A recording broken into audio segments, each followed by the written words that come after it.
Hello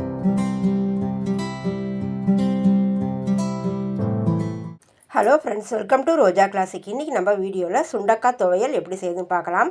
அதுக்கு சுண்டைக்காயை இதை போல் ஒரு இடிக்கல்லால் நல்லா இடித்து அந்த சுண்டைக்காயை லேசாக அதை வந்து உடச்சி விட்டுக்கணும். அப்படி உடச்சி விடும்போது பார்த்திங்கன்னா அந்த உள்ளே இருக்கிற அதில் இருக்கிற அந்த முத்தலான விதையெல்லாம் தண்ணியில் அலசும் போது போயிடும். அந்த தோலோடு ஒட்டி இருக்கிற அந்த பிஞ்சு விதை மட்டும் அதில் இருக்கும். அதோடு நம்ம துவையல் செய்யும்போது அந்த கசப்பு சுவை இருக்காது. அடுத்து தட்டின அந்த சுண்டைக்காயை தண்ணியில் சேர்த்துடலாம். தண்ணியில் சேர்த்து நல்லா அலசி எடுத்துக்கணும். இப்படி அலசும் போது பார்த்திங்கன்னா தண்ணியோட கலர் பாருங்கள், கருப்பு கலராக மாறுது பாருங்கள். இதை போல் கருப்பு கலராக மாறுற எல்லா காய்கறியுமே கால்சியம் சத்து அதிகமாக இருக்கிறதா சொல்லுவாங்க. இப்போ அதை நல்லா கை போட்டு பிசைஞ்சு எடுத்துக்கலாம்.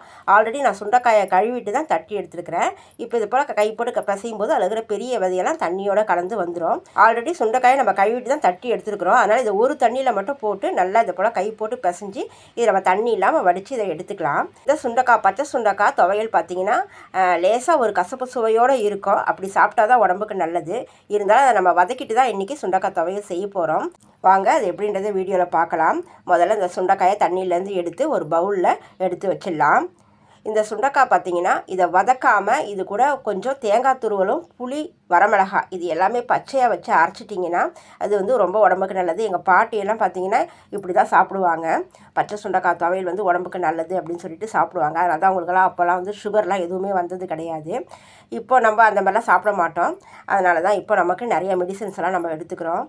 இப்போ இந்த சுண்டைக்காயை நம்ம வந்து ஒரு தனியாக பவுலில் எடுத்து வச்சிடலாம். இப்போ இதுக்கு தேவையான பொருளெல்லாம் பார்த்திங்கன்னா நம்ம வந்து வறுத்து எடுத்துக்கலாம். பச்சையாக அரைக்கிற துவையலை இப்போ வீட்டில் இருக்கிற பிள்ளைங்க சாப்பிட மாட்டாங்க. அதனால் நம்ம வதக்கிட்டு தான் அந்த துவையலை நம்ம செய்ய போகிறோம். முதல்ல அடுப்பத்தை வச்சு அடுப்பை ரொம்ப சிம்மில் வச்சுட்டு அடிகனமான கடாய் வச்சிடலாம். கடாயில் ஒரு 2 ட்ராப் அளவுக்கு எண்ணெயில் இந்த பருப்பை வறுத்து எடுக்க போகிறோம். முதல்ல வந்து பார்த்திங்கன்னா ஒரு 1/4 கப் அளவுக்கு கடலைப்பருப்பு சேர்த்துடலாம். நான் 100 கிராம் அளவுக்கு பச்சை சுண்டைக்காய் எடுத்திருக்கேன். அதுக்கு தகுந்த போல் பருப்புடைய அளவு வந்து எடுத்துருக்கிறேன். 50 கிராம் அளவுக்கு கடலைப்பருப்பும் அதோட கொஞ்சம் கம்மியாக உளுத்தம் பருப்பும் எடுத்துக்கலாம். இதில் ஒரு 2 ட்ராப் அளவுக்கு மட்டும் எண்ணெய் சேர்த்தா போதும். எண்ணெய் ரொம்ப சேர்த்து இந்த பருப்பு வகையில் வறுத்தெடுக்க வேண்டியதில்லை. இப்போ 2 ட்ராப் மட்டும் எண்ணெய் சேர்த்து இந்த பருப்பை ஸ்லோ ஃப்ளேமில் வச்சு வறுத்தெடுக்கணும். நல்லா பருப்பு நல்லா கலர் மாதிரி வரும் பாருங்கள். அந்தளவுக்கு இந்த பருப்பை வறுத்து எடுக்கணும். நல்லா இந்த பக்கமும் வந்திருக்குது பாருங்கள். இப்போ இதை நம்ம ஒரு பிளேட்டில் மாற்றிக்கலாம்.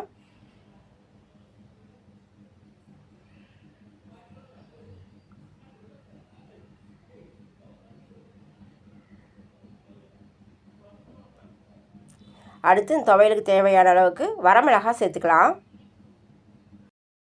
மறுபடியும் ஒரு 2 ட்ராப் அளவுக்கு எண்ணெய் சேர்த்துட்டு இதில் வரமிளகாய் சேர்த்துக்கலாம். நான் வந்து காஷ்மீரி மிளகாய், இதில் மைல்டாக ஒரு காரமும் இருக்கும். இது கூட நல்லா காரசாரமான மிளகாய் பார்த்திங்கன்னா ஒரு 4 மிளகாய் சேர்த்துருக்குறேன். இது நம்ம அரைக்கிற துவையலுக்கு காரம் கொஞ்சம் லேசாக கொஞ்சம் சுள்ளுன்னு இருந்தால் தான் சாப்பிட்றதுக்கு நல்லாயிருக்கும். இந்த அளவுக்கு மிளகாய் சேர்த்து இந்த மிளகாயை நல்லா வறுத்து விட்டுடணும். இந்த மிளகாய் வறுக்கும்போது நெடி ஏறுன்னு நினைக்கிறவங்க ஒரு 2-3 கல் உப்பு வந்து இது கூட சேர்த்து வறுத்து எடுத்துக்கலாம். நான் வந்து இன்றைக்கி உப்புக்கள் சேர்க்காம தான் அந்த வரமிளகாயை வறுத்து எடுக்கிறேன். அந்த வரமிளகாய் வறுத்த வாசனை நல்லா ஒரு மைல்டாக ஒரு வாசனை வரும்போது இதை நம்ம பிளேட்டில் மாற்றிக்கலாம். இந்த விதை பிடிக்காதவங்க கூட அந்த விதையை எடுத்துகிட்டு அந்த வரமிளகாயோடைய மேல் தோல் மட்டும் கூட வறுத்து நம்ம துவையல் செஞ்சுக்கலாம். அடுத்து இதில் கொஞ்சம் எண்ணெய் சேர்த்துக்கலாம். நல்லா ஒரு 1/4 ஸ்பூன் அளவுக்கு எண்ணெய் சேர்க்குறேன். எண்ணெய் சேர்த்துட்டு நம்ம க்ளீன் பண்ணி எடுத்து வச்சுருக்கிற இந்த சுண்டைக்காயை உள்ளே சேர்த்துடலாம். உள்ளே சேர்த்து ஒரு வதக்கி விட்டுடணும். நம்ம எடுத்துருக்கிற சுண்டைக்காய்க்கு பார்த்திங்கன்னா நான் இந்த அளவுக்கு இஞ்சி எடுத்துருக்கிறேன். இந்த இஞ்சியும் இந்த சுண்டைக்காய் கூடயே சேர்த்துடலாம். இந்த சுண்டைக்காய் வதங்கும் போதே இஞ்சியும் வெந்து வந்துடும். கூடவே ஒரு 5-6 பூண்டு பல் சேர்த்துடலாம். நல்லா பச்சையாக இருக்கிற அந்த சுண்டைக்காய் பார்த்திங்கன்னா நல்லா வதங்கி நல்லா ஒரு வெளிர் கலரில் வரும், வெளிர் பச்சை கலரில் வரும். அது வரைக்கும் இதை வதக்கணும். நான் கொஞ்சம் நேரமாக வதக்கி விட்டுட்டுருக்கிறேன். அது பார்த்திங்கன்னா கொஞ்சம் கொஞ்சமாக கலர் மாதிரி வருது பாருங்கள். நல்லா இந்த பக்குவத்துக்கு வர்ற வரைக்கும் நம்ம இதை வதக்கி விடணும். டார்க் பச்சை கலர் மாதிரி லைட்டாக ஒரு வெளிர் கலரில் வந்துருக்குது பாருங்கள். இந்த பக்கம் வர வரைக்கும் நம்ம நல்லா வதக்கி விட்டுணும். வதக்கி விட்டுட்டு இந்த சுண்டைக்காய்க்கு துவையலுக்கு எந்த அளவுக்கு புளி சேர்க்க போகிறோமோ அந்த புளியை இது கூட சேர்த்துக்கலாம். நான் கையால் ஆஞ்ச புளின்றதால அதில் 1-2 அந்த புளியங்கொட்டை இருக்கும். அதெல்லாம் பார்த்து இதில் சேர்க்குறேன்.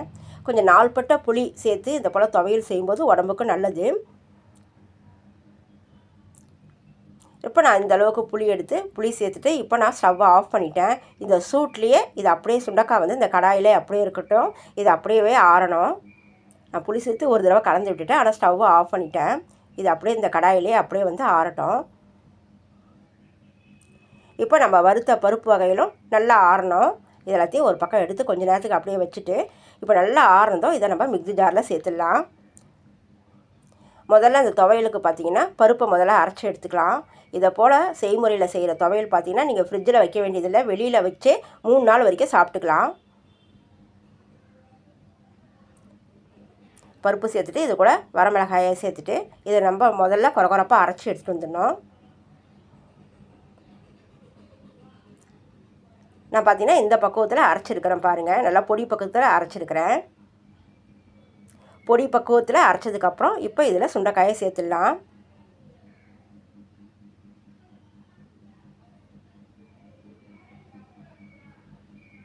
இதுக்கு தேவையான அளவுக்கு உப்பு சேர்த்துடலாம். இதில் ஒரு 1/4 டம்ளருக்கு மட்டும் தண்ணி சேர்த்து முதல்ல நம்ம அரைச்சிக்கணும்.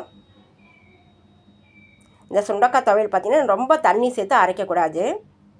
நல்லா 1/4 டம்ளர் தண்ணி சேர்த்து அரைக்கும்போது பார்த்திங்கன்னா இந்த பக்குவத்தில் இருக்குது. நான் மறுபடியும் ஒரு 1/4 டம்ளர் அளவுக்கு தண்ணி சேர்க்குறேன். தண்ணி சேர்த்து அரைக்கும்போது பார்த்திங்கன்னா இந்த பக்குவத்தில் இருக்கணும். இந்த பக்குவத்தில் அரைச்சி வைக்கிற இந்த சுண்டைக்காய் துவையல் பார்த்திங்கன்னா ஒரு 3 நாள் வரைக்கும் நல்லாயிருக்கும். நம்ம ஃப்ரிட்ஜில் வைக்க வேண்டியதில்லை, வெளியிலே வச்சுக்கலாம். நல்லா இந்த அளவுக்கு கொரகொரப்பாக அரைச்சி எடுத்துகிட்டு வந்துருக்கிறேன். இப்போ இந்த துவையலை நம்ம ஒரு கிண்ணத்தில் மாற்றிக்கலாம்.